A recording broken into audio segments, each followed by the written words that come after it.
ఆస్ట్రేలియాతో 5 మ్యాచ్ల T20 series బుధవారం నుంచి ప్రారంభం కానుంది. వన్డే సిరీస్ ను చేజార్చుకున్న భారత్ టీ20 సిరీస్ ను సొంతం చేసుకోవాలనే పట్టుదల మీద ఉంది. ఆసియా కప్ గెలిచిన జట్టుతోనే ఈ టీ20 సిరీస్ లో భారత్ బరిలోకి దిగనుంది. తొలి టీ20 కాన్బెర్రా వేదికగా బుధవారం జరగనుంది. ఇప్పటికే భారత జట్టు కాన్బెర్రా చేరుకుంది.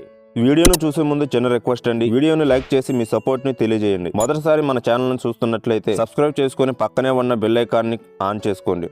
అయితే ఆసియా కప్ లో భారత్ మినహా మిగిలిన 7 జట్లు కూడా అత్యంత బలహీనమైనవి. అయినప్పటికీ ఫైనల్లో పాకిస్తాన్ గట్టి పోటీ ఇచ్చింది. ఇప్పుడు ఆస్ట్రేలియాతో సిరీస్, అందులోని టీ20 ఫార్మాట్ లో ఈ మధ్య కాలంలో వారు వరుస విజయాలు నమోదు చేస్తున్నారు. బలమైన హిట్టర్లు ఉన్నారు. టీ20 సిరీస్ లో టీమిండియాకు అంత సులభం కాదు. ముఖ్యంగా ప్లేయింగ్ 11 విషయంలో కసరత్తు అవసరం. అంతేకాకుండా ఓపెనర్ల విషయంలో కూడా ఆచితూచి అడుగులు వేయాల్సి ఉంది. వన్డే సిరీస్ లో ఓపెనర్ గా శుభ్మన్ గిల్ అటర్ ఫ్లాప్ అయ్యాడు. 3 మ్యాచ్ల్లో కేవలం 43 పరుగులు మాత్రమే చేశాడు. ఇక ఆస్ట్రేలియాతో జరిగే టీ20 సిరీస్ లోను అతడే ఓపెనర్ గా బరిలోకి దిగే అవకాశం ఉంది. అయితే గిల్లును ఓపెనర్ గా పంపడం అంటే వికెట్ ను ప్రత్యర్థికి అప్పజెప్పడమే అవుతుంది. వైట్ బాల్ క్రికెట్ లో ప్రస్తుతం గిల్లు ఫామ్ లో లేడు. ఆసియా కప్ లో 7 మ్యాచ్ల్లో విఫలం అయ్యాడు. తాజాగా వన్డే సిరీస్ లోను విఫలం అయ్యాడు. అలాంటి టీ20 లో ఓపెనర్ గా పంపడం ఎంత వరకు కరెక్ట్? అందుకే అభిషేక్ శర్మకు జోడీగా సంజు శాంసన్ ను ఓపెనర్ గా పంపితే మంచిదనే అభిప్రాయాలు వ్యక్తమవుతున్నాయి. అవసరమైతే గిల్లును 3వ స్థానంలో ఆడించాలి, లేదంటే పక్కన పెట్టి వేరే ప్లేయర్లకు అవకాశం ఇవ్వాలి. అయితే గంభీర్ మాత్రం